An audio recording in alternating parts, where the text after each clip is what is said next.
Madam ভিতরে আসবো? হ্যাঁ চলে আসুন, ভিতরে চলে আসুন। ও বাবা কি মিষ্টি দেখতে। তুমি না বছর এই সামনে চেয়ারটাতে বসো। না না না, আমি ওখানে বসবো না, আমি কোলে উঠবো, আমি কোলে উঠবো।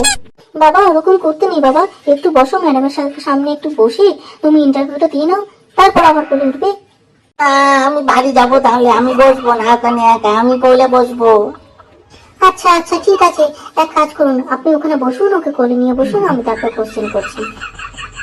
আচ্ছা বলুন তো, ওকে এইভাবে কেন নিয়ে এসছেন? ও তো একটা অন্তত জামা তো পরতে পারতো, এইভাবে খালি গায়ে চলে এসছে। আর বলবেন না, এত বুঝিয়ে বুঝিয়েও একটা গেঞ্জি পরাতে পারলাম না। ওর বাবার মতো হয়েছে।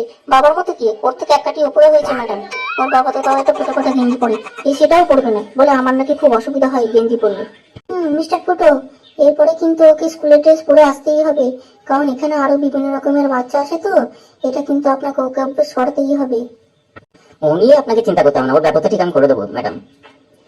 আচ্ছা ঠিক আছে, এবার বলো তো তোমার নামটা কি? কেন কেন, আমি আমার নাম আপনাকে বলবো কেন? মা বাবা আমাকে বলেছে বাইরের অচেনা কাউকে কোনোদিন নাম টাম কিছু না বলতে আর তার সাথে না যেতে।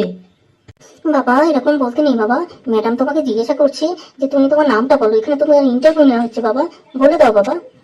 ঠিক আছে, তুমি যখন বলছো তখন বলছি। আমার নাম ফাটা। বাবা কি সুন্দর নাম, কিন্তু বাবা শুধু ফাটা বলতে না হয়, টাইটেলটাও বলতে হয়, টাইটেলটা বলো। ফাটা ঢোল। আচ্ছা ফাটা, তুমি কি একটা কবিতা বলতে পারবে আমাকে? দেখো দেখো মা, তুমি কোথায় নিয়ে এসছো আমাকে ইন্টারভিউ দিতে? এই ম্যাডাম তো একটা কবিতাও জানে না দেখছি, আমাকে জিজ্ঞাসা করছে কবিতা বলতে। না বাবা ওরকম বলতে নেই বাবা, ম্যাডাম সব জানে, আসলে তুমি জানো কিনা সেই জন্য জিজ্ঞাসা করছে। তুমি একটু বলে দাও এই কবিতাটা। আর তা গাছি তোতা পাখি, ডালিম গাছে মৌ, এত সুন্দর দেখতে তুমি হবে আমার বউ। ও বাবা এটা কি কবিতা হলো? বাবা এইভাবে কবিতা বলতে নেই বাবা, ঠিকভাবে বলো, আন্টি কিন্তু রাগ করবে। ম্যাডাম কিছু মনে করবেন না, একটু দুষ্টুমি করে ফেলেছে। ও না না ঠিক আছে ঠিক আছে, বাচ্চারা তো একটু দুষ্টুমি করবেই। বলো বাবা কবিতাটা এবার তুমি একটু ঠিকঠাক করে বলো। আতা গাছি তোতা পাখি, ডালিম গাছি মৌ, হিরি দাদার মরমরি ঠান, ঠাকুর দাদার বউ। বাহ খুব সুন্দর হয়েছে। বলছিলাম কি বাবা ফাটা, স্কুলে আসতে তোমার ভালো লাগবে? না, স্কুলে আসতে আমার একদম ভালো লাগে না। তাহলে তোমার কি ভালো লাগে? আমার সারাদিন খেতে আর ঘুমাতে ভালো লাগে। আচ্ছা এবার বলো তো, তুমি বড় হয়ে কি হতে চাও? বড় হয়ে আমি ডাক্তার হব। ভীষণ ভালো কথা, কিন্তু তার জন্য যে অনেক পড়াশোনা করতে হবে। কেন ম্যাডাম, বেকু ডাক্তার তো কোনোদিন স্কুলে যায় না, সে তো ডাক্তার। সারাদিন তো ওই ডাক্তারখানাতেই বসে থাকে দেখেছি। বুঝতে পারলাম।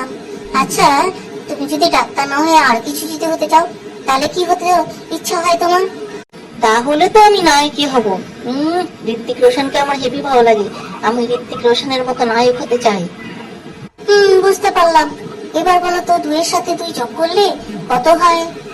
ও মা, আমাকে দেখো আবার কোশ্চেন করছে, আমার ভালো লাগছে না, আমি বাড়ি যাবো মা, এখানে একদম ভালো লাগছে না আমার। বাবা ওরকম করে না, একটু কোশ্চেনের উত্তরগুলো দাও, তারপর আমরা বাড়ি চলে যাব। দেখো ফাটা, এটা বলতে পারলেই কিন্তু তুমি পাস করে যাবে, আর কোনো কোশ্চেন করবো না তোমাকে। এই দেখো, যদি উত্তর দিতে পারো তাহলে কিন্তু তোমাকে আমি চকলেট দেবো। এই তো অনেক সহজ, 2 এর সাথে 2 যোগ করলে 4 হয়, 3 এর সাথে 3 যোগ করলে 6 হয়, 4 এর সাথে 4 যোগ করলে 8 হয়। সাবাস, এতগুলো উত্তর ঠিকঠাক বলে দিলে, কি করে বললে বলো তো ফাটা? আপনার হাতের ওই চকলেটটা দেখে সব উত্তর বেরিয়ে গেল ম্যাডাম।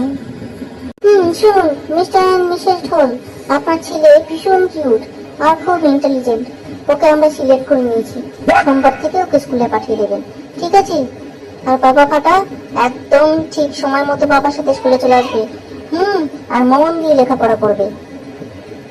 থ্যাংক ইউ ম্যাডাম, তাহলে আমরা আসছি আজকে। কি হলো ফাটা, তুমি বাড়ি যাবে না? বাড়িতে যাবো আন্টি, কিন্তু আমার চকলেটটা তো আগে দিন, তারপর তো বাড়ি যাবো। ও আচ্ছা আচ্ছা আচ্ছা, এই নাও তোমার চকলেট, এবার ঠিক আছে তো? ঠিক আছে মানে একদম ঠিক আছে, এটা পেলে সব ঠিকঠাক থাকবে ম্যাডাম। আমি আসছি। বাপরে বাপ, ফাটা ঢোল তো নয়, ডেঞ্জারাস ঢোল। এবার বন্ধুরা, যারা যারা ভিডিওটা দেখছো, ভিডিওটা যদি ভালো লাগে অবশ্যই লাইক করো, আর বেশি বেশি করে শেয়ার করো। আর অবশ্যই একটু সাবস্ক্রাইব করে দিও, তাহলে নতুন নতুন ভিডিও আর নিয়ে আসবো।